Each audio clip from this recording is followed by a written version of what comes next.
네, 안녕하세요. 캠퍼 여러분, 캠장입니다. 크리스토퍼 놀란의 이 신작이 오고 있어요. 오디세이. 이미 뭐 북미에서는 개봉을 했는데 그 반응이 진짜 좋더라고요. 그래서 제 주변에 들려오는 말들은 하나같이 굉장한 영화다. 전부 아이맥스로 찍었다. 뭐 이런 것들 기대가 많습니다. 근데 이제 스토리 캠프에서 이걸 또 놓칠 수 없잖아요. 왜냐면 저의 어떤 야망이었어요. 스토리를 다루는 채널인데 고전을 어디까지 다룰 수 있을까? 그럼 보통은 이제 뭐 셰익스피어 얘기하고 뭐 헤르만 헤세 이렇게 얘기하지만 사실 고전이라고 했을 때 어디까지 갈 수 있냐면 거의 2500년, 3000년 전 여기까지 가야 진짜 고전이긴 하거든요. 바로 호메로스입니다. 근데 호메로스, 일리아스, 오디세이 이런 거를 사람들이 다들 한 번씩은 들어봤지만 정확히 아는 사람 별로 없어요. 그래서 여러분 오늘 제가 배경 설명이나 세계관 설명 이런 것들 좀 가져왔습니다. 사실 이 오디세이나 이 일리아스 이게 우리랑 아주 먼 얘기예요. 문화적으로는 지리적으로는 굉장히 멀리 떨어져 있죠. 근데 지금은 우리가 방구석에서 거의 지구 전체의 모든 얘기를 접할 수가 있잖아요. 이렇게 여러분 행성 전체가 연결된 건 뭐 때문이다? 인터넷 덕분이죠. 오늘은 바로 안전한 인터넷 생활을 하는 데 필수품 노드 VPN에서 감사하게 광고를 주셨습니다. 아마도 뭐 해외 직구를 많이 하시는 분들 그리고 해외 여행을 가거나 유학 중에 한국 콘텐츠 보고 싶다 이런 분들이 VPN을 주로 많이 써보셨을 것 같아요. VPN이 뭐냐? 한마디로 말하면 인터넷상에서의 나의 접속 위치를 다른 나라로 바꿔주는 기술이거든요. 해외에 있을 때 한국 서비스를 쓰거나 반대로 한국에 있는데 정식으로 한국에서 서비스하지 않는 해외 서비스를 이용할 때 많이들 쓰세요. 근데 많은 분들이 이 VPN을 단순히 그냥 위치 변경 서비스 정도로만 생각을 하시지만 사실은 사이버 보안 측면에서 굉장히 중요한 역할을 하는 서비스이기도 합니다. 여러분 인터넷이라는 공간이 모든 게 다 있죠. 그 말은 뭐다? 나쁜 것도 있다는 얘기입니다. 예를 들면 이제 그 바람계곡의 나우시카의 부해 아시죠? 썩어 빠진 곳 그런 것처럼 들어가면 안 되는 곳 예를 들면 뭐 피싱 사이트, 악성 링크, 멀웨어 이런 게 항상 이게 우리 주변에 있어요. 근데 노드 VPN이 뭐 어떤 걸 하냐면 이런 종류의 악성 사이트 접속을 알아서 차단을 해주거나 위험한 다운로드를 사전에 막아주는 기능을 제공해요. 차세대 안티바이러스라고 하더라고요. 그러니까 오늘 얘기에 나올 수밖에 없는 트로이 목마 아주 유명한 악성 멀웨어잖아요. 이상한 게 숨어가지고 같이 묻어가지고 들어오는 그런 걸 다 막아주는 거예요. 그리고 카페, 공항, 호텔 이런 데서 공공 와이파이를 사용할 때에도 개인정보 노출 같은 것들 이런 것들을 다 암호화하는 기능을 제공을 합니다. 그런데 예전에는 여러분들 VPN을 쓰면 인터넷 속도가 좀 느려지는 거 아니야? 라는 인식도 있긴 했었어요. 옛날에는. 근데 노드 VPN은 제일 정평이 나 있는 게 바로 이 부분입니다. 전 세계의 168개 지역에 8,400대 이상의 서버를 운영하고 있기 때문에 속도 면에서 굉장히 빠르고 안정적이다. 그래서 아예 그냥 노드 VPN을 항상 켜놓고 인터넷 쓰시는 분들도 꽤 많다고 하더라고요. 이 오늘 광고를 주신 감사한 노드 VPN 이런 곳은 딜로이트 같은 독립기관의 감시를 받고 있고요. 또 검증된 보안 기능, 안정적인 서버 환경을 제공하면서도 가격은 생각보다 부담스럽지 않습니다. 그러니까 장기 플랜 기준으로 보면 한 달에 커피 한 잔 정도의 비용으로 이용할 수가 있고 30일 이내 환불 보장도 제공하고 있으니까 한번 써보실 수 있겠죠. 특히 캠퍼들을 위한 혜택이 있습니다, 여러분. 이 영상 설명란에 보시면 있는 구독자 전용 링크 또는 쿠폰 코드 스토리캠프를 통해서 2년 플랜을 구매를 하시면 추가로 4개월을 더 받으실 수가 있으니까요. 관심 있는 분들은 확인해 보시기 바랍니다. 자, 그럼 이제 본격적으로 우리 오디세이아 이야기를 시작해 보죠. 자, 호메로스, 일리아스, 오디세이아 이것들 자체를 처음부터 헷갈리는 분들이 있습니다. 워낙 많이 들리니까. 일단 호메로스가 작가예요. 호메로스가 쓴 거예요. 일리아스랑 오디세이는 작품 이름이죠. 자, 호메로스 영어식으로 쓰면 호머. 여러분 호머 심슨의 그 호머입니다. 이미지는 정반대지만 같은 이름이에요. 이 호메로스가 검색을 해보시면 그리스의 시인이라고 나오긴 하는데 이 당시의 시인이라는 말은 지금하고는 다릅니다. 왜냐면 그때는 지금으로 치면 거의 뭐 장편소설, 대하 역사소설 이런 종류의 거의 모든 이야기들이 서사시 형태로 만들어지거든요. 그러니까 소설가도 시인이라고 부르던 시대인 거죠. 그러니까 지금으로 치면 호메로스는 시인이면서 소설가면서 문단 소설 쓰고 웹소설 같이 쓰고 유튜브 PD하고 예능 작가하고 방송 작가 다 하는 느낌이에요. 호메로스를 어떻게 평가를 하냐면 서양 문학에 두 부모가 있다면 하나가 성서, 하나가 호메로스다. 이렇게 얘기할 정도입니다. 심지어 호메로스가 성서보다 대략 한 800년, 900년 먼저였거든요. 그러다 보니까 호메로스의 영향을 안 받은 이야기를 찾는 게 거의 불가능해지는 수준이 된 거예요. 지금 우리가 영화, 소설에서 너무 익숙하게 보는 영웅담이나 모험담들, 그 문법들의 거의 최초의 원형이라고 보면 돼요.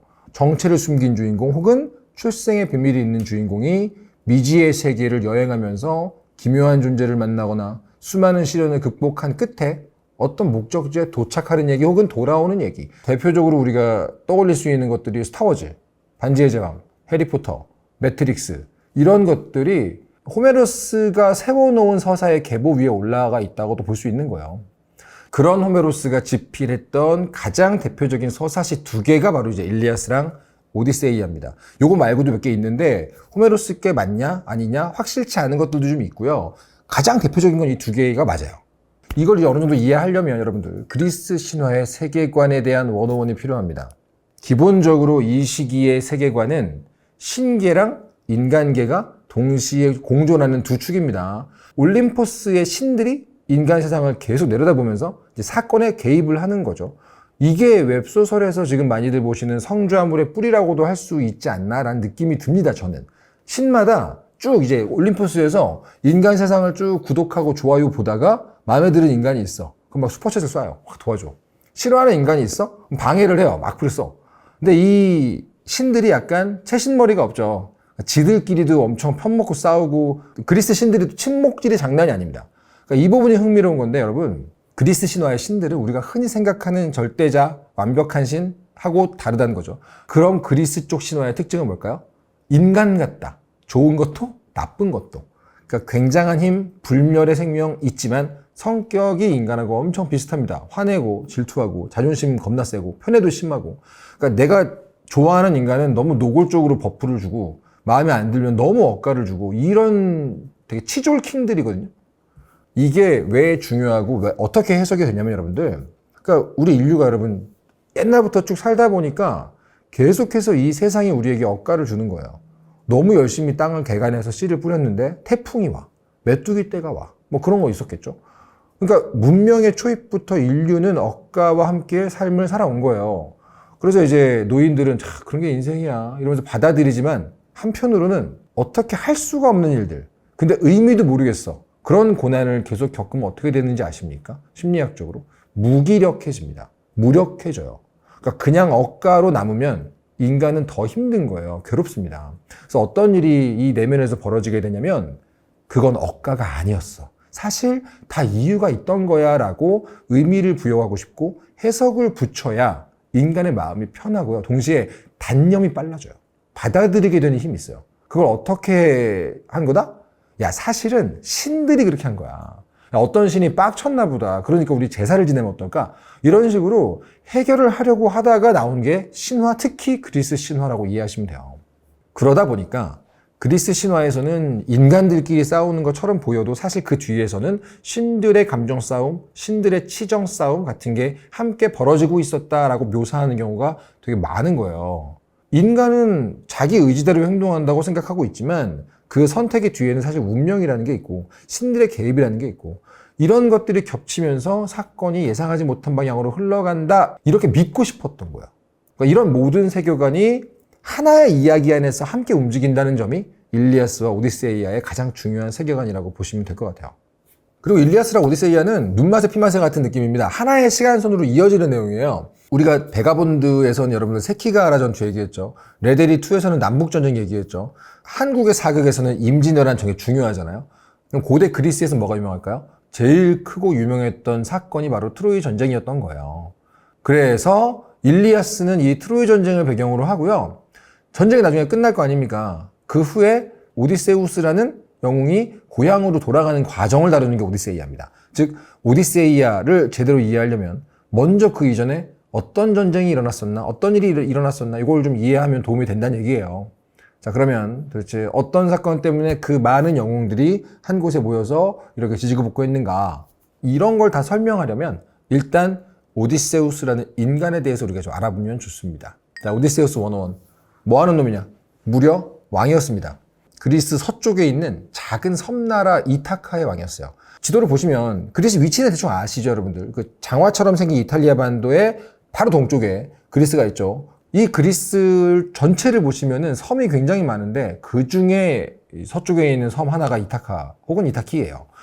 여러분 찾아보니까 이 이타카 섬 현재 시점 주민이 몇 명인지 아세요? 피디님 혹시 어느 정도일 것 같아요? 이타카 섬 현재 주민 숫자 3,000명입니다.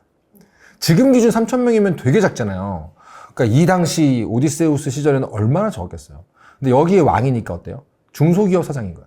오디세우스는 군사력이나 권력 면에서는 약간 그 20인 미만 사업장 사장 느낌이 좀 있어요. 고전 속의 영웅들은 보통 각자 하나씩 자기의 필살기를 갖고 있어요. 한 방이 있어요. 그 한 방을 뭘 갖고 있냐를 가지고 인간의 여러 덕목들을 개괄하는 게 고전이라고 보시면 돼요.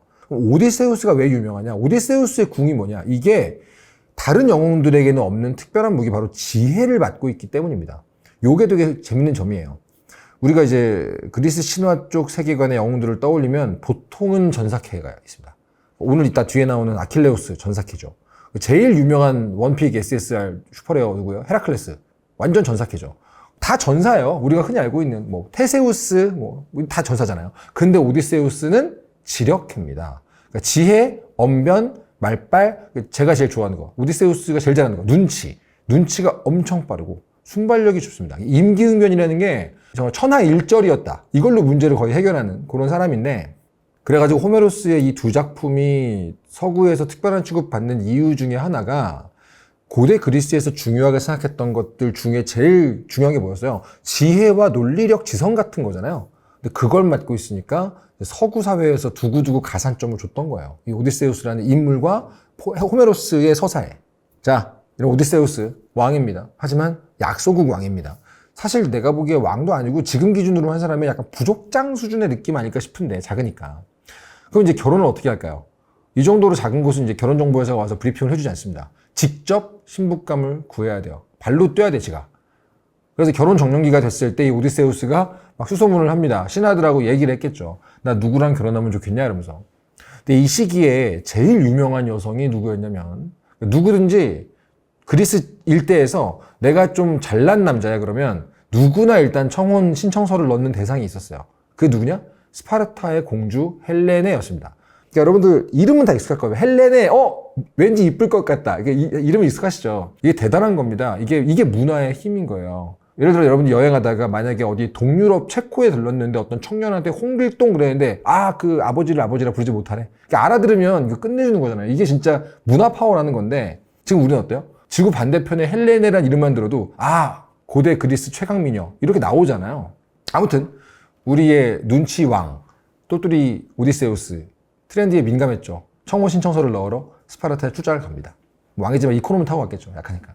자, 당시 스파르타의 왕이었던 이 틴다레우스의 딸이 헬레네입니다. 헬레네는 설정상으로 인간계 최고 미녀였거든요. 그러니까 이건 인정협회에서 도장을 찍어준 위협이라 보시면 돼요. 그냥 얘가 제일 이쁘다 이렇게. 그럼 어떻게 돼요?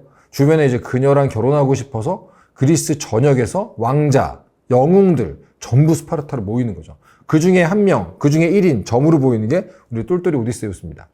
근데 제가 아까 우리 오디세우스의 능력치 중에서 우리 제일 높은 게 뭐라 그랬냐? 눈치랑 지혜죠. 메타인지가 굉장히 좋을 겁니다.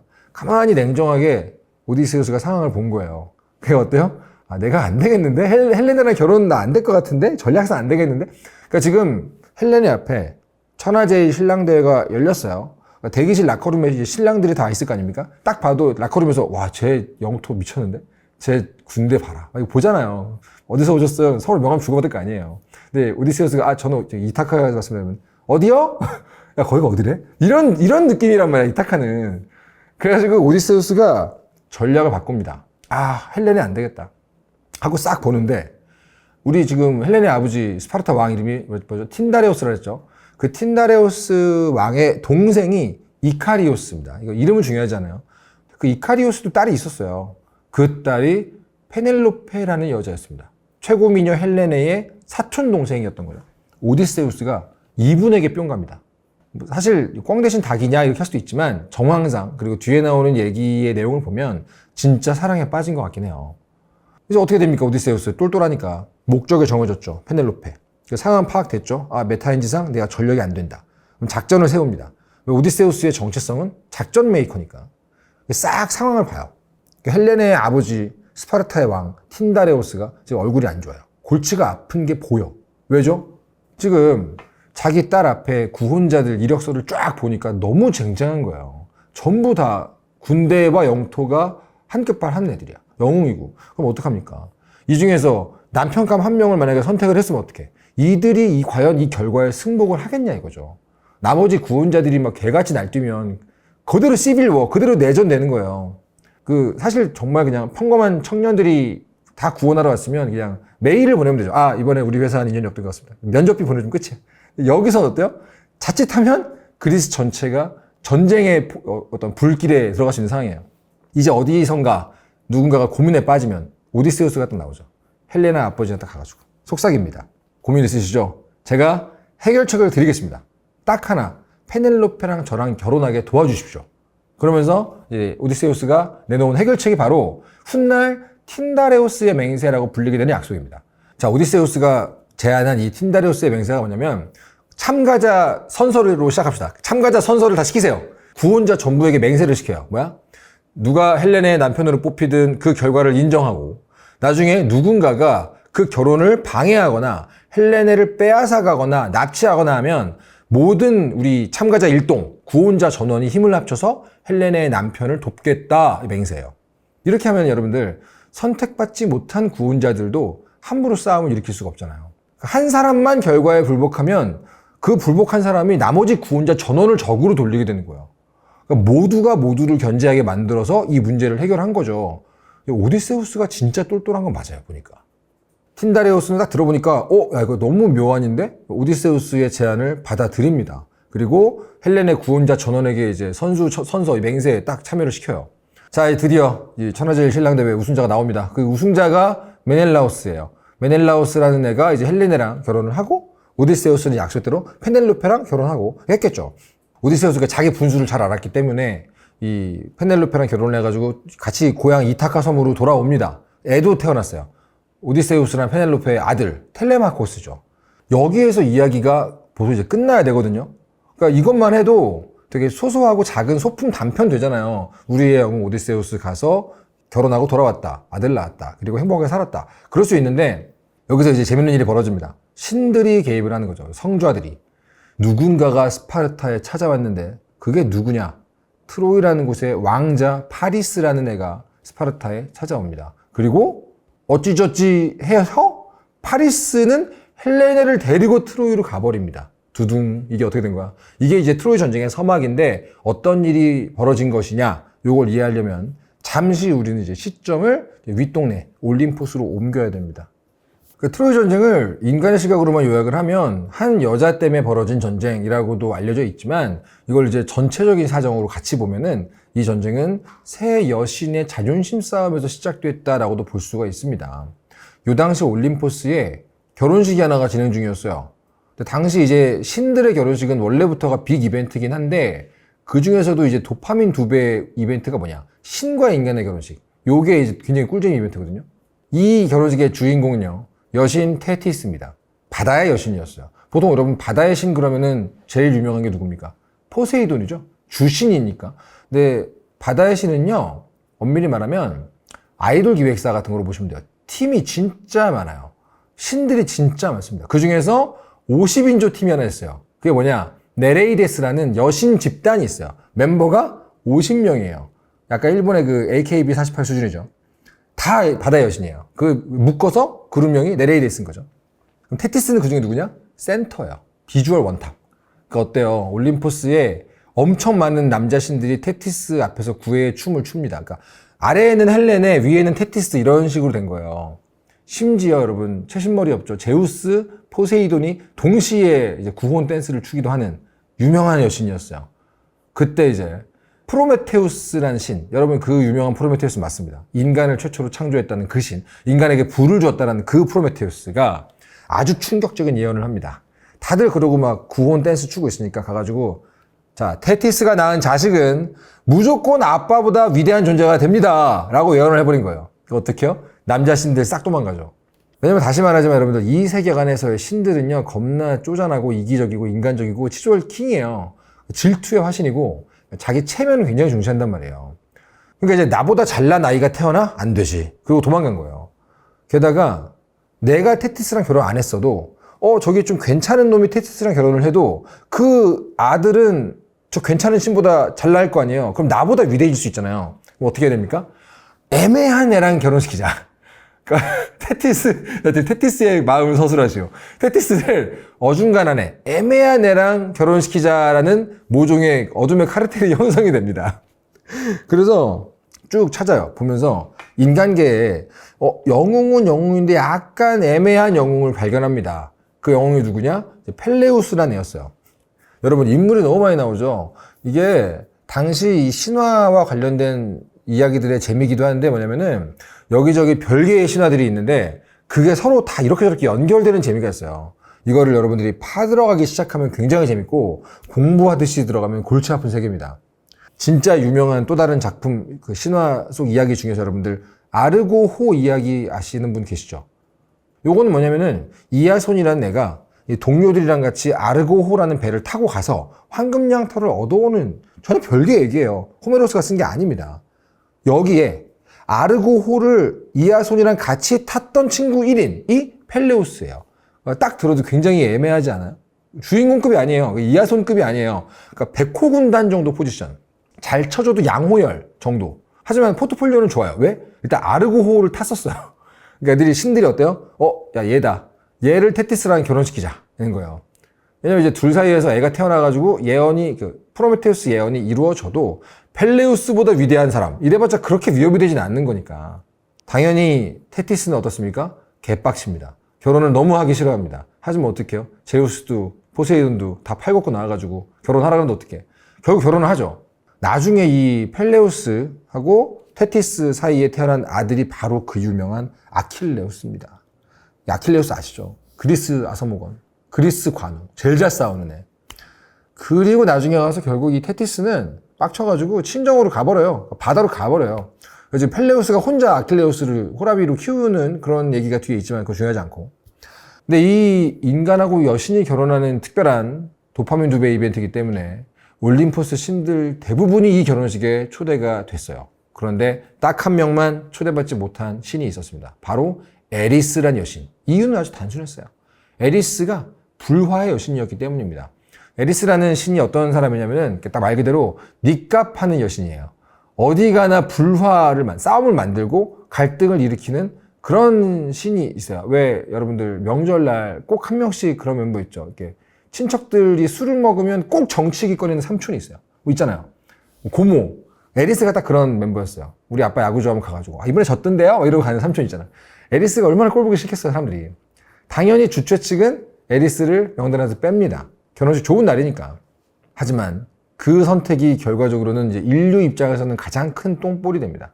에리스 입장 어떻겠습니까? 개빡치죠. 그래서 이번에도 닉값을 합니다. 결혼식장에 몰래 와가지고 황금사가, 실한 황금사가 하나를 던져놓고 사라지는데 그 사과에는 단 한 줄만 적혀 있어요. 뭐라고 적혀 있을까? 가장 아름다운 여신에게. 이 사과를 그냥 조용히 어디 웨이터가 발견해가지고 치웠으면 되는데 그 사과를 주운 게 누군지 모르지만 눈치가 진짜 없는 것 같아요. 얘들아, 여기 황금사가 있어. 가장 아름다운 여신 거래 한 거야. 이지랄 한 거야. 그 순간 이 넓은 결혼식장에서 고개를 딱 돌린 여신이 셋이 있었다. 1번 올림포스 최고 여신 헤라, 2번 지혜와 전쟁의 여신 아테나, 3번 사랑과 아름다움의 여신 아프로디테. 그 자강세천 딱 와가지고 가장 아름다운 여신? 이리 내 거잖아. 동시에 손 세 개가 쑥 들어오는 거지. 이제 어떻게 되겠습니까? 결혼식장에서 이제 픽미업 부르기 시작하는 거죠.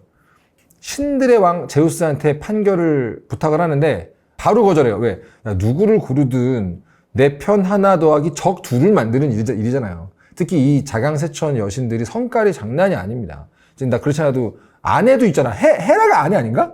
아내가 포함된 대회잖아요. 절대 못하죠. 그래서 우리 치졸킹 제우스가 폭탄 돌리기를 합니다. 이 판결을 한 인간에게 떠넘겨버려요. 그리고 그 인간으로 선택된 사람이 바로 트로이라는 곳의 왕자 파리스였습니다. 왜 하필 파리스냐? 이거는 전승에 좀 여러 가지 버전이 있어요. 뭐 예를 들면은 어떤 얘기에서는 파리스가 평소에 원래 공정한 인간으로 이름이 정평이 나 있었다. 이런 설도 있고, 또 어떤 얘기에서는 제우스 가장 가까이 있던 인간이었다. 손 뻗어 닿은 놈 잡아온 거야, 이렇게. 그런 전승도 있어요. 아무튼 파리스 지금 폭탄 돌리기 폭탄 받았죠. 이제부터 새 여신은 심판 매수를 시작합니다. 파리스한테 와가지고 선물을 하나씩 제안하는 거예요. 헤라는 최고 신이니까 이 세상의 패권과 막대한 권력을 약속합니다. 아테나는 누구에게도 지지 않는 지혜랑 전쟁에서의 승리 보장권, 이거 약속했어요. 마지막으로 이제 아프로디테가 뭐라 했냐면은, 야, 세상에서 제일 아름다운 여인을 네 아내를 만들어줄게. 그러니까 다들 경매 입찰 금액을 써가지고 낸 거죠. 근데 파리스가 여미새였습니다. 아프로디테를 꼽아요. 황금사과를 아프로디테 손에게 딱 주는 거예요. 근데 문제는 여기서 가장 큰 문제가 이겁니다. 세상에서 가장 아름다운 여인이 바로 헬레네. 이미 메넬라우스와 결혼한 스파르타의 공주였던 거예요. 그러니까 아프로디테가 아차하는 거예요. 특약사항 넣을걸. 미혼자 중 최고 미녀 할걸. 근데 이미 늦었죠. 신들은 치족을 하는데 약속은 꼭 지켜야 되거든요. 자, 이제 아프로디테는 황금사과 이렇게 들고 트로피 같이 잘 놨겠죠. 이렇게 가장 아름다운 여신 딱 놓고 파리스를 데리고 헬레네한테 이어줘야 되는 거예요. 그리고 얼마 후에 파리스는 외교사절이라는 명목으로 스파르타를 방문하게 된 겁니다. 그래가지고 이 헬레네가 파리스랑 같이 트로이로 떠나게 되는데 요때 또 전승이 여러 가지 버전이 있어요. 뭐 헬레네가 보자마자 파리스에게 뿅 가가지고 스스로 갔냐, 아니면 파리스가 볼사마듯이 납치해서 갔냐, 뭐 아포로디테가 옆에서 막 바람잡이 뻐꾸기 날려가지고 갔냐, 여러 가지 버전이 있는데 제가 어렸을 때는 이제 납치된 버전을 들었는데 나중에 나이 들고 보니까 다른 버전이 많더라고요. 이게 아까 말했죠, 여러분들. 세상에 여러 억가들을 해석하기 위해서 신을 끌어들이는 게 이 시기 세계관이라고 말씀드렸죠. 호메로스도 이 세계관으로 쓴 거예요. 반대도 있습니다. 야, 쟤는 뭘 해도 잘 되는 애야. 진짜 쟤는 난 사람이다. 운 좋다. 이런 사람들을 볼 때에도 야, 쟤는 신들에게 사랑받는 애구나. 이렇게 해석을 했던 거야. 그래야 섣부른 시기질투도 예방을 할 수가 있는 거죠. 자, 그러니까 신이 일단 함께 해줘? 굉장한 버프를 받는 거예요. 파리스는 옆에, 아프로디테가 딱 뒷배에 있는 거죠. 아무튼 이제 헬레네는 갔습니다. 지금 시점 가장 빡친 사람을 고르시오. 누구죠? 아까 피지컬 100 뚫고 헬레네랑 결혼한 게 누구야? 메넬라우스잖아요. 완전 빡쳐있는 메넬라우스 남편이 있습니다. 그리고 메넬라우스의 형이 누구냐면 여러분들도 들으면 딱 알아요. 듣자마자 성깔 하고 떠오르는 유명한 성깔 다혈질 빡침 전문가 아가멤논입니다. 아가멤논은 열받은 거야. 가뜩이나 지금 성질 부리고 싶은데 기본적으로 성질을 부리고 싶은 애야, 아가멤논은. 근데 동생이 지금 엿을 먹은 거잖아요. 빡이 친 거죠. 그래서 바로 오디세우스가 예전에 꺼낸 그 카드 틴다레우스의 맹세를 꺼냅니다. 뭐였죠? 누구든지 헬레네의 남편으로 뽑히면 나머지 사람들은 그 결과를 인정을 하고 나중에 누군가가 결혼을 방해하거나 헬레네를 빼앗아가거나 그러면 모두 다 어벤져스 어셈블 해서 헬레네 남편을 돕는다. 이게 맹세잖아요. 그리스 전역의 군대의 소환 주문인 거예요. 그러니까 채워라 5번 하는 거지. 그 채워라 모르세요, 두 분은? 채워라 못 들어보셨어요? 페이트에 나오는 소환 주문, 제일 유명한 주문. 채워라 하면 지금 소환되는 거야. 문제는 뭐냐? 이 맹세의 이반자 오디세우스도 당시 라커룸에 같이 있던 애입니다. 얘도 징집이 되는 거죠. 결혼 싸움을 막으려고 본인이 직접 만든 제도 때문에 정작 자신도 전쟁에 끌려가게 된 오디세우스. 하지만 오디세우스는 현재 페넬로페랑 결혼해서 가정을 꾸렸고요. 아들 텔레마코스도 갓 태어난 시기입니다. 여러분들, 아기가 갓 태어난 상황에서 아빠 어때요? 회사에서도 솔직히 조퇴 인정해 주는데 전쟁에 절대 가고 싶지 않죠. 오디세우스가 또 이때 신탁을 들었어요. 예언이죠. 그 내용이 뭐냐면은 네가 재입대하는 꿈을 꾸었노라. 근데 복무기간이 2년이 아니라 20년이다 이러는 거예요. 근데 이 당시에 신탁이라는 건 무시무시한 겁니다. 재입대하는 꿈 자체도 무시무시한데 복무기간이 20년이래. 어때요? 우리 눈치킹 똘똘이 징집을 피하기 위해서 시도를 합니다. 그리스에서 최고로 지혜로운 사람이라는 설정인데 여기서 쓴 방법이 좀 뭐랄까 내가 보기에는 좀 구려요. 그러니까 하수로 보이는 방법을 좀 씁니다. 뭐냐? 미친 척을 합니다. 그러니까 금치산자 코스프레에 들어가요. 나는 지금 정상적인 판단을 할 수 있는 상태가 아닙니다 라는 작전이었던 거죠. 예를 들면 이런 거예요. 논에 가서 이렇게 농사를 짓는데 왕인데 농사를 짓습니다. 자, 당시 이타카 왕국의 규모 아실만 하죠? 왕이지만 농사를 짓는 거야. 갔는데 보폭이랑 합이랑 힘이 맞지 않는 소랑 말을 한 쟁기에 묶어. 누가 봐도 저 멍청이 아니야? 이렇게 하고 밭에다가 곡식을 뿌려야 되잖아요. 근데 소금을 뿌려. 미쳤나? 이런 느낌. 그러니까 누가 봐도 멀쩡한 농부라면 하지 않을 행동을 합니다. 이히히 막 이러면서 한 거야. 이 정도로 정신 나간 사람이면은 뭐 군대를 지휘하거나 뭐 이럴 수 없으니까 자기를 그냥 두고 지나가겠지. 그러니까 징집관이 그냥 스루하겠지. 그러고 징집관 어디쯤 왔냐? 저기 옵니다. 그러니까 시작 이히히 한 거야. 근데 문제는 이 오디세우스를 데리러 온 징집관 중에도 또 다른 꾀주머니가 하나 있었습니다. 그 사람의 이름은 바로 팔라메데스였어요. 이 팔라메데스도 지혜와 발명 이런 걸로 굉장히 유명한 인물이었어요. 그래서 이제 꾀주머니 대 꾀주머니가 된 거지. 라이토 대 엘인 거야. 오디세우스 대 팔라메데스. 근데 딱 팔라메데스 보니까 병무청에 올 때 꼭 저런 새끼 있지. 며칠 굶고 벅벅 긁어가지고 온 애 있지. 그러면서 연기 같은데 고민을 합니다. 근데 아무리 봐도 오디세우스가 연기가 미친 거예요. 너무 실감나. 그러니까 완전 메소드를 하고 있는 거지. 헷갈리는데? 그러면서 팔라메데스가 오디세우스 연기가 이게 연기인지 진짜인지 확인하려고 시험을 하나 준비를 합니다. 근데 이 당시에는 제정신인 애가 없어요. 팔라메데스 얘도 미친놈이야. 오디세우스가 쟁기를 몰고 가잖아요. 그 바로 앞에 방금 갓 태어난 따끈따끈한 우리 애기 텔레마코스를 갖다 놓습니다. 이 새끼도 미친놈인 거야. 근데 만약에 오디세우스가 정말 여기서 금지산자라면 그냥 직진할 수도 있잖아요. 하지만 지금 오디세우스는 연기 중이기 때문에 나의 일생일대의 스턴트 연기 중에 우리 집 애가 난입을 한 거야. 순간적으로 필사적으로 고민을 했겠죠. 근데 이건 사실 답이 나와 있죠. 그러니까 국방부 신체검사 하는데 야, 네 아들 죽이고 오면 면제 줄게 이런 거잖아 지금. 당연히 오디세우스는 쟁기를 틉니다. 그러니까 미친 척 하고 있다는 사실이 들킨 거죠. 바로 이제 이병열차, 이병선에 올라탑니다. 뒤에 이제 페넬로페랑 텔레마코스 있겠지. 그러면서 이제 이때 여러분들 그 오디세우스가 자신이 가장 믿고 있던 친구에게 아들 텔레마코스를 맡기거든요. 네가 얘를 좀 잘 도와줘라. 이 친구 이름이 바로 멘토입니다. 멘토를. 우리가 지금 쓰고 있는 멘토란 단어의 기원이죠. 조언자이자 선생님 이런 사람. 자, 이렇게 해서 이제 끌려갑니다. 집 떠나 열차 타고 흘려서 갑니다. 근데 이때 오디세우스 말고도 입대가 너무나 싫었던 영웅이 한 명 더 있었으니 그것이 바로 훗날 그리스 최고 영웅으로 불리게 되는 아킬레우스입니다. 아킬레우스는 엄마가 누구죠? 걸그룹 센터였죠. 테티스, 바다의 여신 50인조 최고 미녀 테티스. 이 엄마가 또 무슨 신탁을 예언을 들었냐면은 네 아들 아킬레우스가 트로이 전쟁에 참가를 하면 개 유명해질 거야. 하지만 대신에 젊은 나이에 죽을 거야. 이런 예언을 들었어요. 그러니까 엄마 입장에서 어때요? 이 시절은요, 신탁으로 억가가 오면 그걸 피하려고 애쓰지만 결국 우리는 운명을 거스를 수 없다. 이 주제 반복이거든요. 대신에 우리는 이제 운명은 못 피했지만 대신 내가 방금 당한 일들의 의미는 알게 됐다. 그래서 받아들이게 됐다. 이런 맥락이라는 거예요. 테티스 신탁 받았으니까 어떻게 하냐? 징집관이 오잖아요. 자, 왕의 아들들 다 모이세요. 이 온 집안의 아들들 모이세요. 우리 군대 가야 됩니다. 딸들은 저쪽으로 가세요. 그때 이 엄마가 그리스 무력 최강인 아킬레우스를 여장을 시킵니다. 그래서 스키로스 섬이라는데 그 딸들 모아놓은 곳에다가 싹 숨겨놔요. 입대를 피하기 위해서 한 명은 미친 척하고 한 명은 여장을 하고 이게 영웅들이다 이거야. 정말 쩔죠.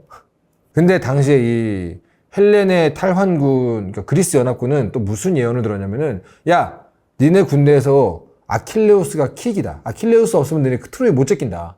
이걸 들었기 때문에 어떻게든 아킬레우스를 찾아야 되는 거야. 근데 여러분들, 우리가 아는 아킬레우스 얼굴이 누굽니까? 브래드 피트죠.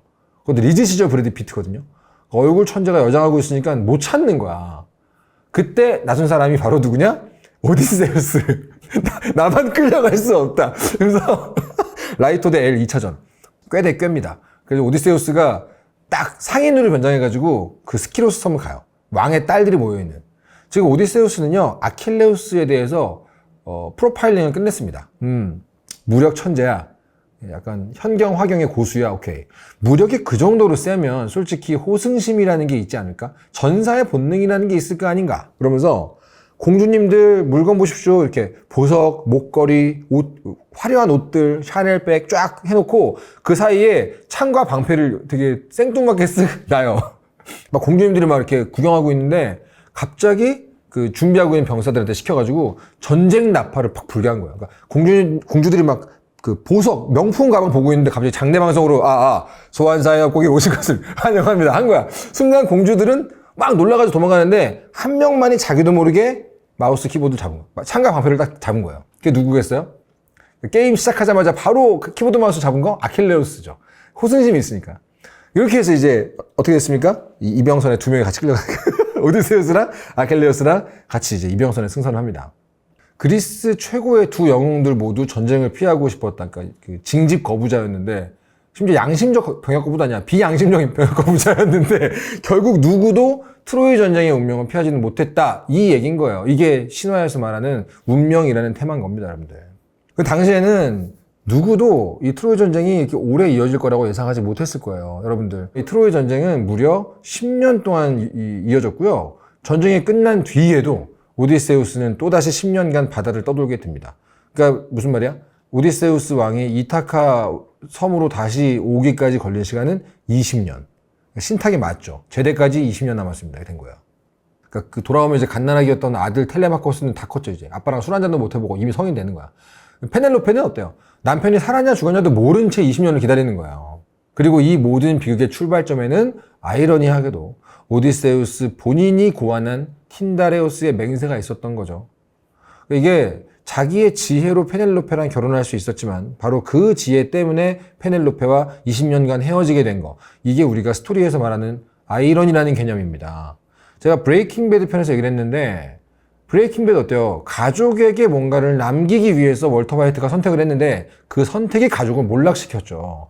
이런 게 아이러니예요. 그러니까 이야기 작법에서 가장 심화편이 아이러니거든요. 실제로 이 아이러니를 잘 다루는 작가면은 내공이 장난이 아닌 겁니다.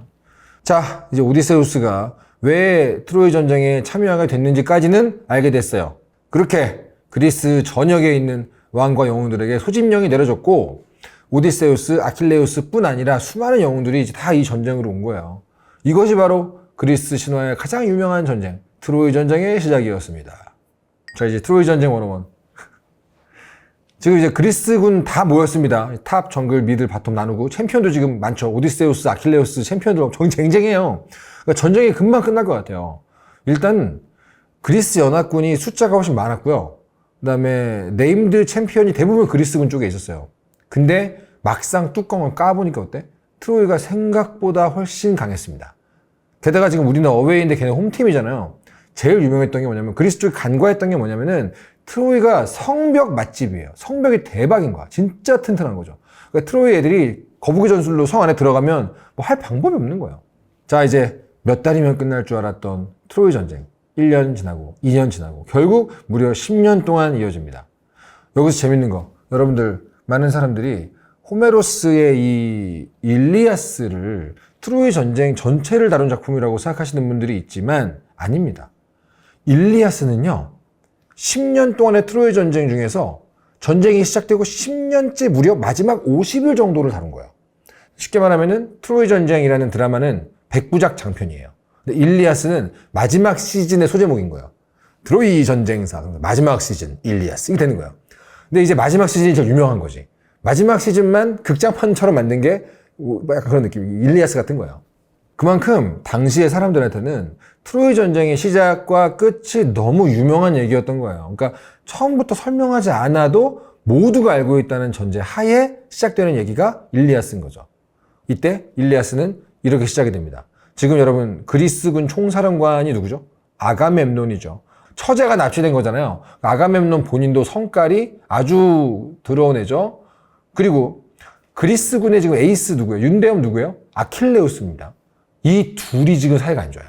이 둘이 싸우고 있어. 전쟁이 지금 10년째 이어졌으면은 다들 뭐 예민하겠죠. 아군들끼리도 싸울 수 있겠죠. 근데 이게 선생님이 와가지고 손잡아 화해해 이렇게 되는 수준의 싸움이 아니에요. 내부 갈등 수준으로 싸우고 있어요. 이게 요 갈등 상황이 트로이 전쟁 극장판 마지막 시즌 일리아스의 도입부입니다. 왜 싸웠을까?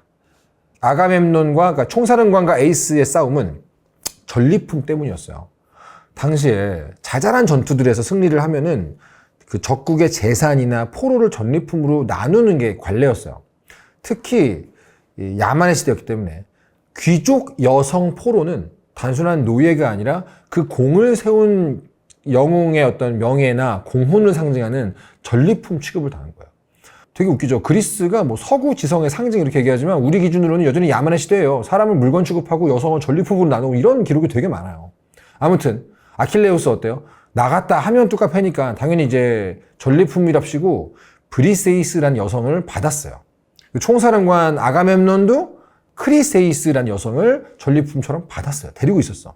근데 여기서 문제가 터집니다.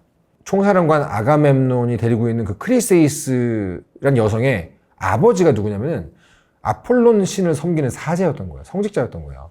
와가지고 그 사령관 아가멤논이시여 제 딸을 돌려주십시오. 그러면서 몸값까지 들고 왔는데 아가멤논 인성 이슈가 좀 있어요. 이를 거절했는데 거절만 하면 되잖아.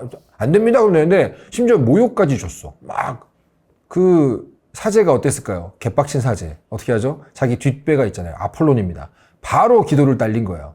그 아폴론이 바로 개입합니다. 나의 충직한 사제한테 모욕을 줬어?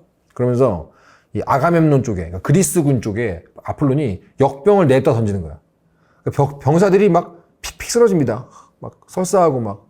그러니까 어때요? 빨리 원인을 찾아야 되죠. 이때 원인 조사는 어떻게 할까요? 다 신탁입니다. 그래가지고 무당이 진짜 중요했던 거예요. 바로 신탁을 하니까 뭐라 그러냐면은 여러분 이거는 아폴론 신의 분노를 풀어야 돼요. 어떻게 하면 됩니까? 아가멤논 총사령관 당신이 크리세이스라는 여성을 아버지에게로 돌려보내야 돼요. 어때요? 아가멤논 지금 눈치 보이잖아. 주변에 지금 모두가 다 보고 있잖아. 아가멤논 장군님 들으셨죠? 다 그러고 있는 거잖아. 어쩔 수 없이 크리세이스를 돌려보내야 되는데 제가 아까 얘기했죠. 우리 아가멤논 장군님 무슨 이슈가 있다? 인성 이슈가 있습니다. 뭐라 그러냐면은 내 전리품을 빼앗아 간다면 나도 다른 사람의 전리품을 가져오겠다. 그러면서 미쳤나 봐. 아킬레우스 전리품을 데려와요. 여기서 이 아킬레우스에게 제일 중요한 건 사실 브리세이스라는 여자 그 본인보다 명예에 일단 금이 가는 거야. 왜냐면 지금 무슨 짓을 한 거냐면 총사령관이 공개적으로 자신의 전리품을 가져갔다는 거는 네 공은 나는 인정하지 않겠다라고 선언한 거나 마찬가지였던 거예요. 근데 지금 아킬레우스가 누가 그리스군 최고 에이스인데 결국 아가멤논하고 대판 싸웁니다. 윤대엽, 변덕규가 싸운 거야. 나 안 해. 경기 출장 중단 선언해 버리는 거지. 그리고 문제는 이제 아킬레우스가 자기 정예 부대를 데리고 있었어요. 그게 정예 부대 이름이 미르미돈이라고 되게 멋진 애들이 있어요. 제가 예전에 SF 웹툰 그렸을 때 최고 정예 로봇의 이름을 미르미돈이라고 줬는데 걔들도 데리고 싹 빠집니다. 윤대엽 빠지니까 어때요? 우르르 무너지는 거야. 전쟁의 흐름이 순식간에 바뀝니다. 트로이군이 지금이니 하고 이제 반격에 나온 거지. 그리스군이 계속 밀려요. 결국은 그 해안까지 후퇴한 거야. 고개 돌리면 집에 가는 차편이 보여. 전쟁은 이제 거의 10년 됐는데 오히려 그리스군이 패배할지도 모르는 상황까지 몰리게 된 거예요. 어때요? 야, 윤대엽 데려와. 윤대엽. 아킬레우스 어딨어? 아킬레우스의 베프가 있었어요. 아킬레우스 베프 쓴다. 이병 파트로클라스라는 애가 있어요. 걔가 아킬레우스한테 가가지고 야, 너 안 뛰면 우리 진다. 이대로 진다. 제발 좀 나와줘라. 그러니까 아킬레우스가 고민을 하다가 쓱 물어. 야, 아가멤논 표정 어때? 아가멤논도 좀 나 필요로 하는 것 같아? 아닌 것 같은 거야. 자존심이 안 돌아와. 그래가지고 끝내 마음을 바꾸지 않고. 근데 지금 베프가 왔잖아요. 대신 유니폼을 벗어줘요. 야, 내 갑옷 입고 가라. 적들이 내 갑옷 입고 나가면 나인 줄 착각을 할 거고 그러면은 그리스군의 사기가 좀 올라가고 걔들이 좀 쫄지 않겠냐. 아킬레우스 얘도 약간 자신감이 미쳤죠. 내 유니폼만 입고 나가도 이길 거야 인마 이런 거 아니야. 파트로클라스가 아킬레우스 갑옷을 딱 입고 전장에 나가는데 먹힙니다. 은퇴했다 돌아온 마이클 조던이 처음으로 23번 입고 뛴 경기 보셨어요? 상대방들이 진짜 허둥지둥해요. 실제로 트로이군이 동요를 막 해요. 야, 아킬레우스 왔냐? 왔냐? 이러면서. 근데 문제는 이제 이 트로이 쪽도 에이스가 있을 거 아니에요. 그 해남에 이정환 이런 애가 있단 말이에요. 이게 헥토르였어요. 헥토르가 누구냐? 우리 금쪽이 이 모든 문제의 시작 파리스 아시죠? 이 파리스의 형입니다. 이 헥토르가 이쪽에 에이스인데 아무튼 자기도 이쪽에 에이스니까 상대를 해야 되잖아. 나와가지고 붙자 아킬레우스 붙는 거야. 근데 이상하게 얘 좀 약한데? 죽여놓고 보니까 아킬레우스가 아닌 거지. 최고의 영웅이자 트로이 왕자였던 헥토르에게 아킬레우스의 베프가 죽은 거예요, 지금. 이제 아킬레우스 어떨까요, 지금? 굉장한 충격. 그리고 죄책감. 내 베프. 내가 유니폼까지 줬는데. 그것 때문에 죽은 거잖아, 지금. 그래서 결국 어떻게 돼요? 이 아킬레우스는 아가멤논과의 갈등이나 자기 자존심 이런 거 전부 다 서랍에 넣어버리고 전장으로 돌아옵니다. 지금 완전 초사이어인 상태예요. 개의 분노 풀충전한 아킬레우스가 헥토르를 딱 만나가지고 이제 양쪽 진영의 에이스 대 에이스 일기토 이게 일리아스라는 작품 전체의 가장 유명한 장면이라고 생각하시면 돼요. 여러분들 요거는 과거 2004년에 나온 영화 트로이를 보시면은 가장 명장면으로 나옵니다. 제일 유명한 클립이에요. 저 끝내주게 찍었어요. 브래드 피트가 아킬레우스인데 아킬레우스 정도라면 저렇게 싸우겠다 싶은 느낌? 이 정도 돼야지 아킬레우스구나 하고 납득이 아주 갈만한 고대 칼싸움 액션을 보여줍니다. 브래드 피트가. 미쳤어.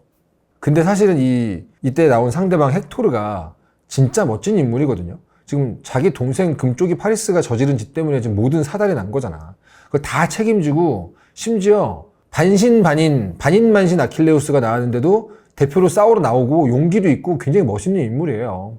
근데 분노한 아킬레우스 못 이기죠. 당연히 어렵지 않게 헥토르를 죽여버리고 화가 덜 풀려가지고 이 헥토르를 시체를 자기 전차 뒤에 묶어서 막 끌고 다니면서 티베깅을 합니다. 헥토르의 아빠, 그러니까 지금 트로이의 왕은 마음이 찢어지는 것이. 그래서 얼마 뒤에 이 트로이의 늙은 왕 헥토르 아빠가 이름이 프리아모스인데 노인이 한밤중에 그 늙은 몸을 이끌고 혼자 그리스 진영으로 옵니다. 사실 이게 말이 안 되죠. 바로 거기서 사로잡으면 전쟁 끝나는 건데. 근데 왔어. 와가지고 아킬레우스 앞에 무릎을 꿇고 얘기합니다. 내 아들의 시선을 돌려주시오. 자네도 아비가 있지 않나. 아빠를 떠올려 보래. 사실 아킬레우스도 언젠가는 자기 아버지를 남겨둔 채 죽게 될 운명이잖아요. 지금 신탁 때문에. 그 말을 듣고 아킬레우스가 처음으로 분노를 내려놓고 헥토르의 시신을 돌려줘요. 트로이 왕한테. 여기서 놀라운 게 호메로스의 일리아스는요, 이 헥토르의 정규 장례식 장면으로 끝이 납니다. 에? 트로이 목마 어떻게 된 거야? 일리아스에 안 나옵니다. 놀랍죠? 이 일리아스 뒤에 실제 이제 트로이의 결말이 나오는 거죠. 헥토르가 죽었지만 아직 전쟁은 안 끝났어요. 트로이는 여전히 지금 성벽 땅땅하고요. 그리스군도 지금 어떻게 공략을 못하고 있었어요. 하지만 이제 시간이 흐르면서 전쟁의 흐름을 바꿀 만한 사건들이 연달아 벌어집니다. 일단 아킬레우스가 죽습니다. 이 부분 진짜 유명하죠. 그 전승 버전에 따라 가지고 조금씩 디테일의 차이가 있지만 일단 여러분들 아킬레우스가 반인반신, 불사신 같이 된 이 어떤 그 비결이 뭐예요? 엄마 테티스가 영구 버프를 입혀가지고 그런 거죠. 그 애기였던 아킬레우스를 불사신으로 만들려고 어떻게 하냐? 저승에 가서 스틱스강 아시죠? 우리로 치면 요단강이죠, 요단강. 스틱스강에다가 애를 담그는 거야. 거기다가 담그면 인간의 몸은 상처를 안 입게 되는 설정이거든요. 근데 문제는 이거죠. 엄마가 아킬레우스의 발목을 잡고 담그잖아요. 그래서 어떻게 돼? 이 손잡이 부분은 도포가 안 된 거야. 건담 만들 때도 이렇게 핀셋으로 자꾸 뿌리는데 아킬레우스 엄마는 그걸 몰랐나 봐. 이렇게 푹 담그지. 발목, 발뒤꿈치 여기를 잡고 해가지고 이 무적 버프 도포가 안 됐어, 얘가. 거기가 이제 아킬레스건이라고 부르는 곳이죠. 근데 이제 우리 헥토르가 죽고 나서 그 동생 파리스가 너무 슬프니까 그 파리스가 독화살을 쐈는데 아폴론 신이 그 화살을 이제 유도미사일로 인도를 해서 아킬레우스의 그 뒤꿈치 도포가 안 된 거기를 딱 맞춰가지고 죽었다. 이 버전이 제일 유명하죠, 여러분들. 또 어떡합니까? 에이스 유닛 잃었어요, 그리스. 그래서 전쟁을 포기할 수도 없어. 지금 10년을 쏟아부었는데 매몰 비용이 있잖아요. 이렇게 전쟁이 다시 교착 상태에 빠졌어요. 모두가 답을 찾지 못하고 있던 그때 똘똘이의 시간이다. 오디세우스가 등장할 타임입니다. 야, 오디세우스가 쭉 본 거예요. 정면으로 싸우니까 절대 이게 트로이가 함락이 안 되네. 힘이 아니라 머리로 싸워야 되는데 지금 챔피언도 우리도 하나 쟤네도 하나 잃었어요. 헥토르, 아킬레우스. 지금 나머지 미니언들끼리 싸우고 있잖아. 제일 빡센 게 뭘까? 딱 보니까 트로이의 제일 큰 거는 성벽인 거야, 성벽. 그럼 저 성벽을 무효화시키는 게 상책이다. 요렇게 해서 그리스 역사상 가장 유명한 계략 가운데 하나인 트로이 목마 작전이 나온 거죠. 즉 요약하면 뭐다? 트로이 목마의 작전을 입안한 사람이 오디세우스입니다. 이제 오디세우스의 위대함 좀 아시겠죠? 자, 먼저 겁나 큰 목마를 만들고 그 안에 이제 그리스 최고의 병사들 몇 명을 이제 밀어 넣었죠. 좀 좁았을 텐데 이렇게 낑겨 있는 거야. 그 나머지 그리스 군들은 전부 다 이제 아까 봤던 그 집으로 가는 배를 다 타고 철수를 합니다. 물론 이제 실제로 철수한 게 아니죠. 트로이 시민들이 보지 못할 만한 먼 바다 쪽에 함대를 다 숨겨놓고 기다리고 있는 거예요. 자, 다음날 아침에 눈을 뜬 트로이 사람들은 모두 멘탈이 나갔습니다. 뭐야? 10년 동안 자기들을 괴롭히던 그리스군이 없어. 여러분들 10년이나 지속이 되면은 거의 일상이잖아요. 여러분 지금 갑자기 남북한 통일된 상황 확 떠올려 보시면 좀 어리벙벙한 거 아닙니까? 그러니까 트로이 주민들도 약간 벙벙한 거야. 뭐지? 그리고 해변에는 거대한 목마 하나만 딱 남아있는 거야. 당연히 트로이 사람들이 바보가 아닙니다, 여러분들. 이 목마를 의심했어요. 메이드 인 어디야? 까보고 다 봤단 말이야. 두드려보고. 근데 이 작전의 이반자가 희대의 메소드 배우, 누구죠? 바보 연기의 달인 오디세우스지 않습니까? 그러니까 연기로 일단 승부를 봅니다. 마지막까지 연기를 준비를 해뒀어요. 시논이라는 병사 한 명을 남겨가지고 이 시논이 트로이 사람들한테 붙잡히거든요. 야, 연기력 제일 좋은 애가 누구냐? 이병 시논 해가지고 보낸 거예요. 그리스 군들은 전쟁을 포기하고 돌아갔습니다. 막 혼신의 연기를 하는 거지 막. 이 목마는 막 아테나 여신에게 바치는 재물입니다. 이렇게 한 거예요. 그 신들 성깔 아시죠? 이 목마 여러분들이 훼손하면은 아테나 여신의 저주를 받을 겁니다. 반면에 이 트로이 목마를 성 안쪽으로 들이면 아테나 여신의 축복도 같이 드리게 될 겁니다. 이런 이제 혼신의 연기를 한 거예요. 왜냐면 이제 트로이 사람들 어때요? 지금 자기들도 아폴론 신 버프를 여러분 받아봤잖아요. 그럴싸한 거야. 또 사람이 어떻습니까? 자기가 믿고 싶은 대로 듣죠? 전쟁이 끝났다고 믿고 싶잖아. 그러니까 이게 설득력 있게 들리는 거예요. 물론 모두가 여기에 속은 건 아닙니다. 라오콘이라는 사제가 있었는데 이분은 끝까지 반대했어요. 유명한 말을 남겼죠. 선물을 들고 오는 그리스인도 믿지 마라. 그래가지고 이 창을 들어가지고 목마를 향해 던져요. 그러니까 이 창이 목마에 딱 꽂히니까 그 안에 있던 병사들 어때요? 어이씨 뭐야? 갑옷 소리 막 들리니까 야 큰일 났다. 이거 지금 들키기 직전이다. 근데 갑자기 무슨 일이 벌어지냐면은 바다에서 거대한 뱀 2마리가 나타나가지고 라오콘하고 아들 둘을 휘감아서 죽여버려요. 이게 여러분 제가 되게 좋아하는 석상으로도 있어요. 여러분 바티칸 가시면은 라오콘 군상 찾아보세요.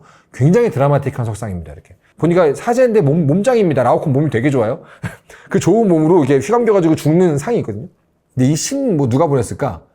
아무튼 그리스 쪽에 뒷배를 맡고 있는 신이 보냈겠죠. 그러니까 어때? 트로이 사람들이 보면서 이 아테나 신의 재물을 모두 모욕해가지고 벌 받은 것 같다. 근데 여기서 라오콘 말고 이 상황에 반대하는 사람이 또 있었어요. 바로 트로이의 공주 카산드라였습니다. 카산드라도 끝까지 목마 들이지 마라, 안 된다, 이렇게 경고를 했어요. 근데 여러분들 카산드라라는 캐릭터도 또 별개로 아시는 분들 있지 않아요? 실제로 이제 웹툰 중에 또 카산드라라는 걸작이 있습니다. 정말 유명한 역설의 주인공이죠. 누구냐? 설정상 세계관의 최고 예언가, 적중률 100% 쪽집게 예언가인데 아무도 이 사람을 믿어주지 않는 저주를 같이 받았어요. 그게 되게 모순인 거죠, 모순. 결국 이 카산드라의 경고도 안 먹히고 사람들은 트로이 목마, 거대한 목마 싹 이제 안으로 들어오는 거죠, 주차. 띠리리리리리리리 하면서 들어오는 거야. 비키세요. 막 신나가지고 막 축제를 밤새 합니다. 왜? 10년 동안의 전쟁이 끝났잖아. 얼마나 신났겠어. 신나면 어떻죠? 과음을 하죠. 다들 골아 떨어지겠죠. 그래가지고 모두가 잠든 깊은 밤에 목마 안에 숨어있던 오디세우스와 그리스 병사들이 싹 하차합니다. 제일 먼저 뭐 할까요? 성문을 오픈하고 그리고 함대를 호출합니다. 이렇게 10년을 끌었던 트로이 전쟁이 단 하루 만에 끝나고 맙니다. 가장 유명한 그리스 역사 속의 전쟁이 이런 식으로 막을 내린 거죠. 이제 우리 오디세우스 드디어 전역합니다. 사랑하는 아내 페넬로페랑 우리 아들 텔레마코스가 기다리고 있죠. 이타카 섬으로 돌아가야 돼요. 하지만 오디세우스에게는 이 순간이 끝이 아니었습니다. 오히려 진짜 시련은 지금부터 시작이다. 원래라면 며칠에서 아무리 길어도 한 몇 주일 정도만 걸려서 도착했을 만한 거리거든요. 하지만 오디세우스의 전역 열차는 10년이 걸립니다. 그리고 이 10년의 얘기가 바로 여러분들 호메로스의 오디세이아 겸 크리스토퍼 놀란 감독의 영화 오디세이가 다룰 얘기겠죠. 그러니까 이 뒤부터는 여러분들 그 놀란 감독의 신작 오디세이가 이제 개봉을 하면 보실 거니까 제가 자세하게 다루진 않을 거예요. 자, 이제 오디세우스는 이타카 섬으로 배 타고 막 돌아가는 중이죠. 근데 이 시기에 선박 기술이나 이 항해 기술이 아무리 좋다 그래도 지금같이 원양어선 같이 한 방에 가기 어려워요. 중간에 휴게소를 들려야 돼. 그러니까 오디세우스의 이 배가 어느 날 섬에 딱 도착을 했어요. 담배 필 사람 피우시고요. 주유도 하고 소떡 먹으러 가는 거야. 근데 커다란 동굴을 딱 갔는데 소떡은 없지만 치즈, 양, 염소가 가득 빠글빠글한 거예요. 부하들이 치즈 맛있겠다. 오디세우스 형님 우리 치즈만 챙겨가지고 빨리 갑시다. 그러니까 들고 튀자 그러는 거지. 근데 오디세우스가 내가 보기에는 약간 오만한 상태였던 것 같아. 내가 낸데 나 지금 트로이 제끼고 왔다 이거 지금 약간 오만한 상태인 것 같아. 왜냐? 이 동굴의 주인이 누굴까? 우리 손님으로 왔으니까 손님 대접하고 선물 받을 수 있지 않을까? 지금 트로이도 제끼고 왔는데 이런 상태인 거예요. 그래가지고 계세요? 여기 주인 계세요? 하는데 누가 나타나냐? 옛날에 제가 어렸을 때 책에서 봤을 때는 그냥 외눈박이 거인이라고 나오고 어디에서는 퀵클룹스라고 나오는데 이건 여러분 종족 이름입니다. 눈이 하나인 거인 종족. 이게 퀵클룹스예요. 이거를 영어식으로 읽으면 사이클롭스. 누구죠? 엑스맨의 리더죠. 엑스맨의 리더도 어때요? 모노아이처럼 보이는 바이저를 쓰고 레이저 하나 쏘잖아요. 이게 외눈거인을 연상시키기 때문에 사이클롭스인 거거든요. 자, 이 퀵클롭스 거인족 중에서도 누구냐? 폴리페모스라는 거인이 있었습니다. 이 폴리페모스라는 거인이 이 동굴의 주인이었던 거야. 집주인이 왔으니까 어때? 오디세우스가 인사를 하려고 그러는데 갑자기 폴리페모스라는 거인이 동굴에 들어오자마자 일단 문 잠궈. 거대한 바위로 동굴을 막아버리고요. 오디세우스 일행한테 쓱 와가지고 진격의 거인 1권 찍습니다. 한 명 들어서 그냥 먹는 거야. 그러니까 집주인이 어떠냐면은 노빠꾸 미식가인데 인간 고기를 제일 좋아하는 놈인 거야. 그러니까 진짜 진격의 거인 비주얼로 의적의적 오독오독 인간을 먹는 거예요. 심지어 이 폴리페모스는 금수저가 아니라 신수저, 무려 포세이돈의 아들이었습니다. 포세이돈은 주신 중에 하나니까 끝발이 장난이 아닌데 그 아들인 거예요. 이제 큰일 났죠. 지금 동굴 입구에 거대한 바위로 막혀있고 힘으로 그걸 열 수는 없고 그렇다고 이제 다 같이 칼 꺼내가지고 폴리페모스를 죽일 수도 없어요. 왜? 폴리페모스 죽이면 저 거대한 바위를 열 사람이 없으니까 같이 굶어 죽는 거죠. 여기서부터 이제 오디세우스의 두뇌 플레이가 시작이 됩니다. 딱 우리 꾀주머니가 보니까 폴리페모스 얘가 알코올 쓰레기 같아.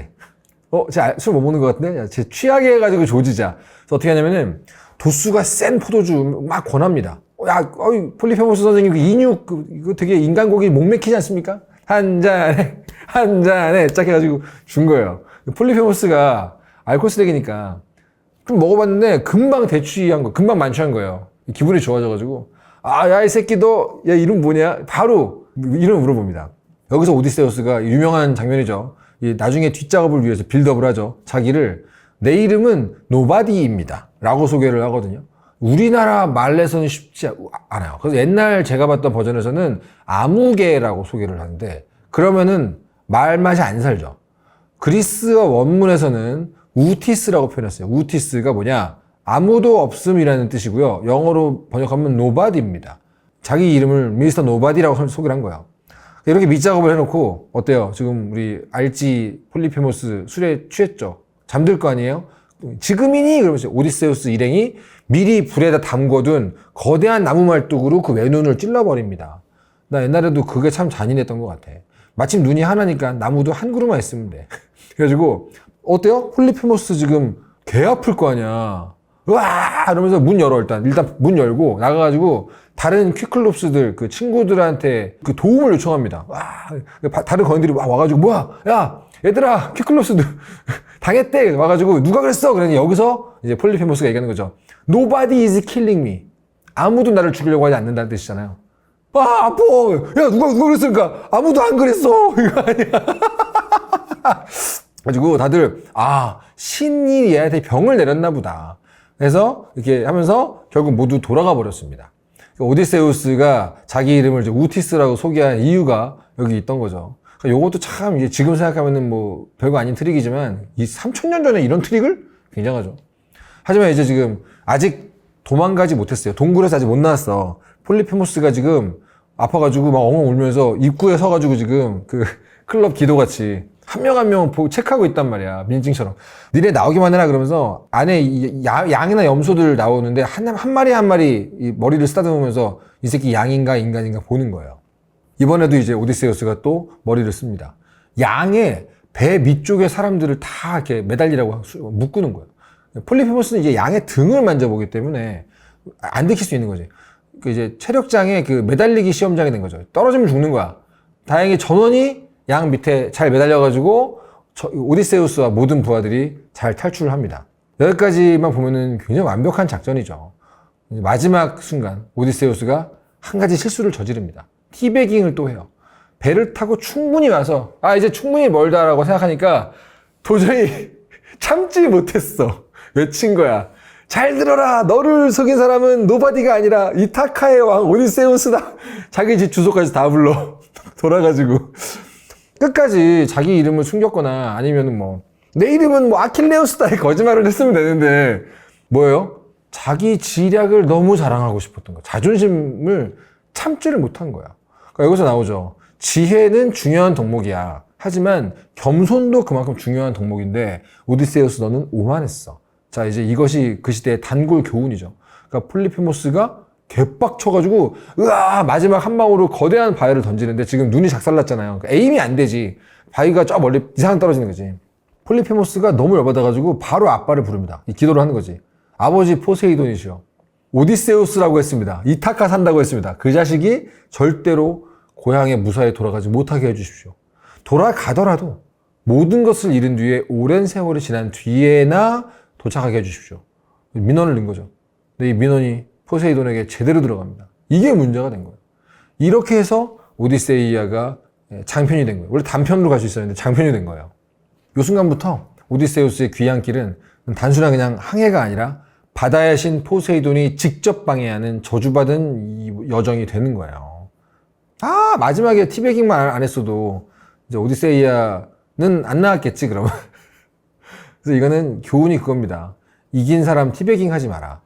그러니까 틴다레우스의 맹세도 그렇고 오디세우스가 약간 지팔직곤인 거죠. 그 지팔직곤의 상징이라고 보실 수도 있을 것 같아요. 자, 포세이돈이 일단 저주를 때렸으니까 어떻게 될까요?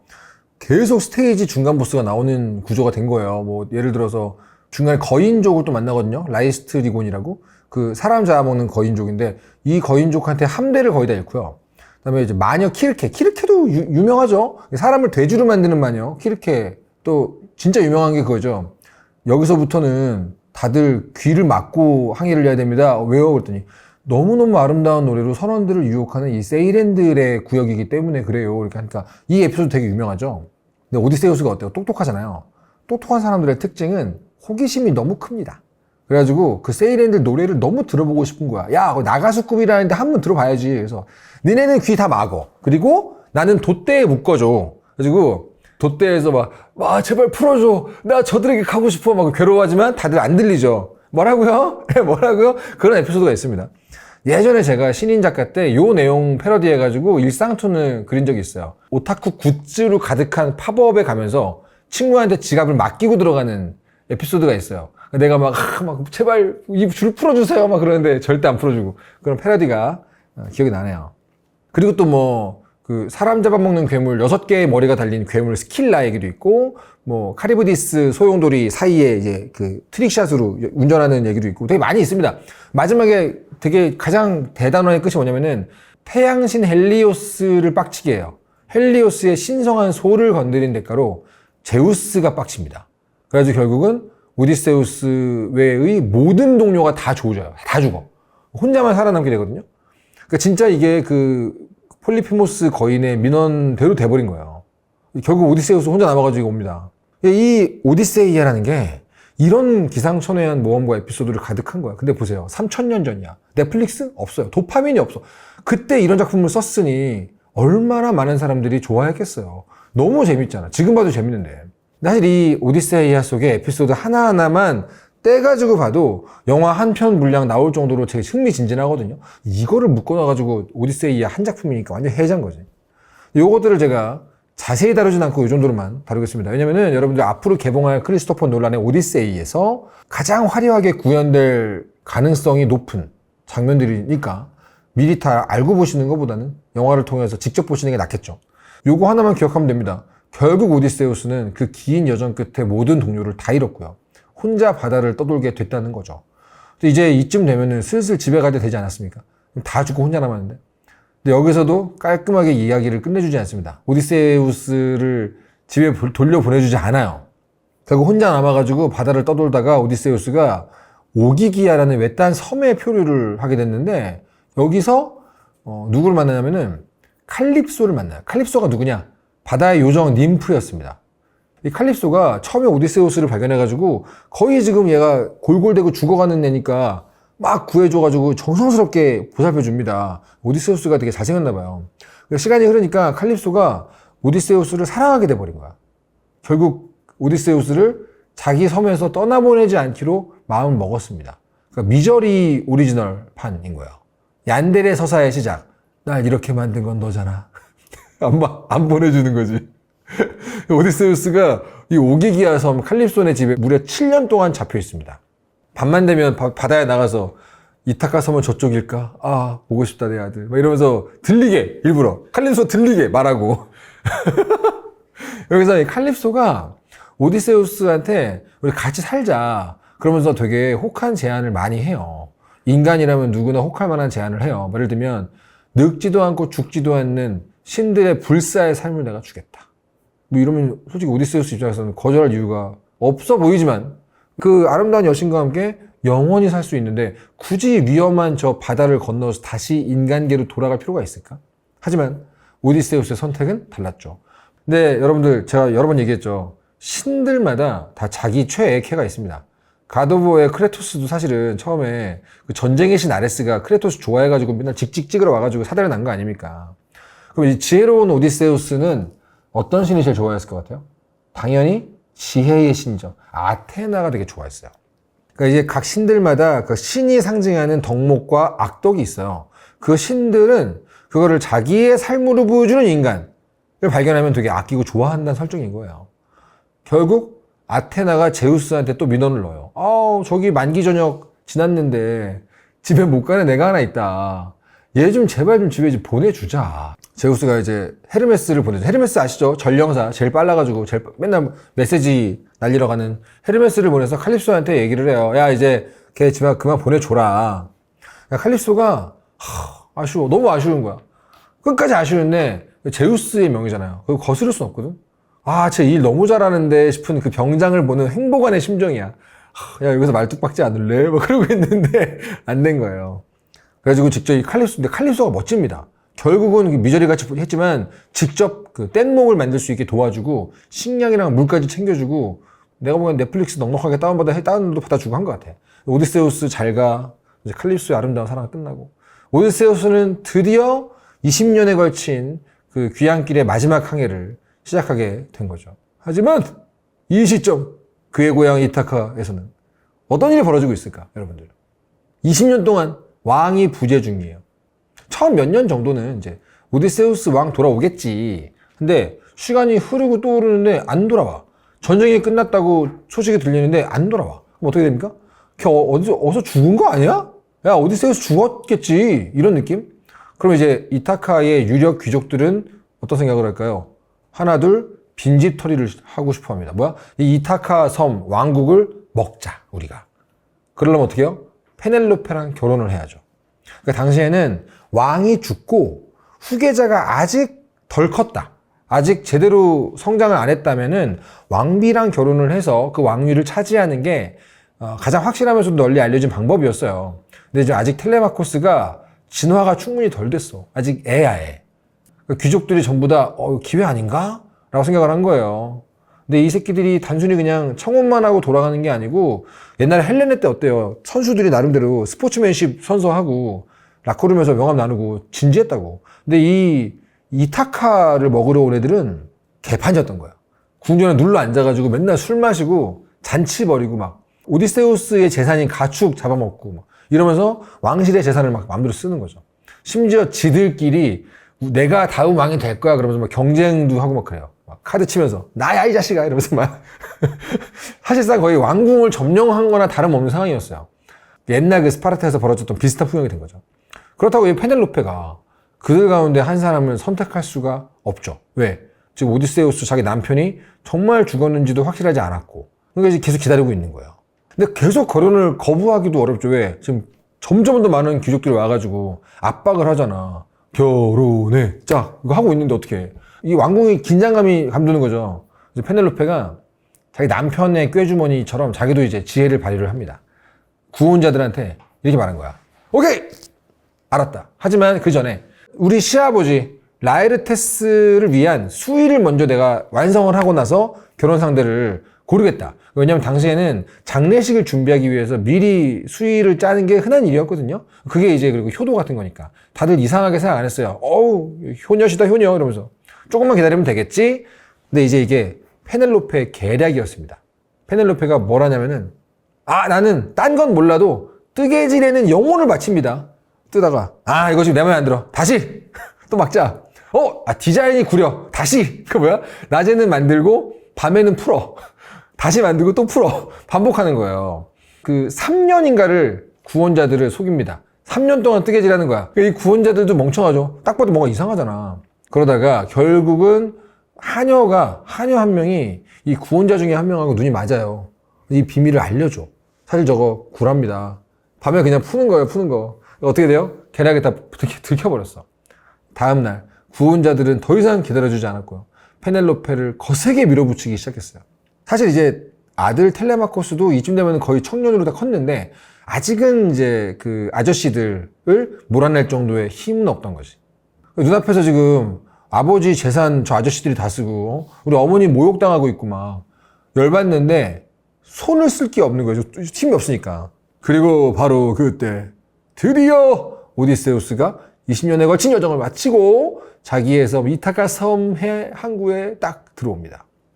우리였으면은 지금 20년 만에 제대했잖아. 막, 엄마 나왔어. 김치찌개 끓여줘. 막 그러면서 집으로 갈 것 같은데 오디세우스는 어때요? 똘똘하죠. 정치의 세계를 알고 있다고. 그러니까 자기가 지금 20년 동안 비워둔 왕국이면은 분명히 뭔가 문제가 있어도 있겠지. 그래가지고 바로 왕궁으로 안 가고 자기 나라를 정찰부터 합니다. 누가 내 편이고 누가 적인지 보자는 거지. 그래가지고 한 번 더 아테나한테 전화를 합니다. 한번 도와주시죠. 아테나가 오디세우스를 이제 거지를 변장을 시켜줘요. 그래서 거지의 모습으로 몰래 궁전으로 들어가는 오디세우스. 딱 보니까 어때요? 조졌다. 나라꼴이 개판이구나. 제일 자기가 아끼던 제일 충성스러운 하인들 있죠. 그 구혼자들 볼 때마다 한 번씩 째려보는 애들. 쟤 아직 마음 안 변했구나. 이리컴. 텔레마코스 내 아들 이리컴. 해가지고 딱 모아가지고 조용하게 귀환 사실을 알립니다. 야, 나 오디세우스야. 너네 나랑 일하나 같이 하자. 그래서 이제 천천히 이 모든 구원자들을 처단할 계획을 세우기 시작합니다. 한편 페넬로페 이제 한계예요. 더 이상 버틸 수가 없어. 이제 진짜 못 버텨 이제. 너무 여기 모여있는 분들이 씩씩대니까 마침내 마지막으로 이제 결혼 상대를 결정하기 위한 시험을 제안합니다. 마음속으로는 오디세우스 오서방 빨리 와. 못 버텨. 마지막 시험이 뭐였냐. 여기 내 남편 오디세우스의 활이 있습니다. 이 활을 당길 수 있는 사람과 결혼하겠습니다. 이렇게 얘기해요. 그러니까 오디세우스의 활이라는 게 워낙 강력해가지고 평범한 사람들은 시위를 거는 것조차 어려웠다고 전해져요. 게다가 이 활을 당겨서 12개의 도끼자루에 구멍을 한 번에 꿰뚫어라 라는 시험을 내요. 이거 혹시 보신 적 없어요? 12개의 도끼 관통하는 장면을 본 적 있잖아요. 그게 이제 TSG 엔터테인먼트라는 영화 배급사의 오프닝이에요. 가끔 여러분들이 영화 볼 때 이 장면의 오프닝을 볼 때가 있을 겁니다. 구원자들이 와가지고 하나씩 도전하는데 안 남겨지는 거야 이게. 그때 조용히 한쪽에서 지켜보던 거지가 저도 한번 시전을 한 거죠. 모두가 비웃었지. 야 우리도 못 당기는데 웬 거지가 당기겠냐? 근데 딱 페넬로페가 야 시켜봐라. 그러니까 거지가 활을 잡자마자 너무나 쉽게 쫙 해가지고 12개의 도끼자루를 원샷 원킬로 꿰뚫어 버립니다. 다들 개놀라죠. 그 순간 이제 오디세우스가 딱 돌아왔다. 20년 만에 오디세우스 이타카의 왕이다. 딱 한 거예요. 이게 이제 지금 웹소설의 주인공이 힘을 숨긴 플롯의 오리지널입니다. 이미 3000년 전에 도파민 문법은 다 나와 있던 겁니다. 그래서 바로 이어서 그 아메오사 출두요 같이 오디세우스 지금 활 잡았잖아요. 텔레마코스 마지막까지 충성을 지켰던 하인들이 다 나와서 이제 구원자들 뚝배기를 하나씩 깨는 겁니다. 드디어 이렇게 이타카의 왕궁은 원래 주인을 다시 이제 되찾은 셈이지요. 이 얘기가 여기서 끝나야 되잖아요. 근데 아니에요. 오디세우스는 지금으로 치면 쿠키 영상이 존나 많은 거야. 계속 뒤가 뭐가 있어요. 이제 페넬로페가 안 믿어. 페넬로페가 20년 동안 안 돌아왔으니까 거기다 지금 아테네 여신 능력급 변장을 하고 있잖아요. 거지로. 그러니까 안 믿는 거야. 그래가지고 너무 오래 버티다가 약간 노이로제에 걸린 것 같아요. 정작 진짜 남편이 딱 왔는데 안 믿음. 그래서 마지막 시험을 또 냅니다. 우리 방의 침대를 다른 방으로 옮겨주세요. 그럼 내가 결혼할게요. 그러니까 오디세우스가 갑자기 화를 벌어내면서 그건 불가능해. 왜지? 우리 침대는 올리브 나무를 베지 않고 그대로 기둥 삼아서 만든 거기 때문에 올 퍼니처드 오피스텔 원룸 절대로 못 옮겨. 막 분노해가지고 얘기합니다. 왜냐면 그때 예전부터 이 침대 좋은 거라고 계속 밤마다 자랑을 했던 거야 오디세우스가. 근데 이 비밀은 신도 모르고 아무도 모르고 그 페넬로페랑 오디세우스 둘만 아는 사실이었던 거예요. 그때 이제 페넬로페가 이 침대 부심 쩌는 못난 남자는 내 남편밖에 없지. 그러면서 당신이군요. 알게 된 거죠. 20년 만에 드디어 이 두 사람이 다시 만나게 됩니다.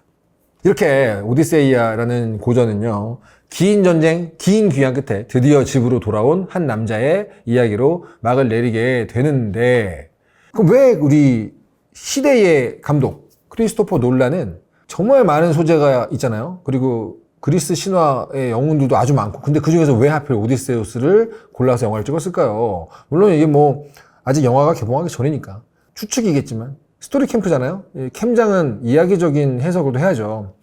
오디세우스라는 인물을 여러분들이 보시면은 왜 수천 년 동안 사람들이 스토리라는 것을 만들고 읽고 소비하는지에 대해서 어느 정도 짐작을 할 수가 있습니다.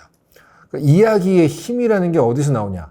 인간에게서 나온다. 어떤 캐릭터에게서 나온다라는 것을 너무나 잘 보여주는 작품이에요. 특히 우리가 보통 떠올리는 영웅이라는 것은 아까 얘기했듯이 강한 사람인 경우가 많아요. 괴물도 힘으로 쓰러뜨리고 약간 압도적인 능력을 가진 사람. 실제로 그리스 신화에 많았죠, 뭐.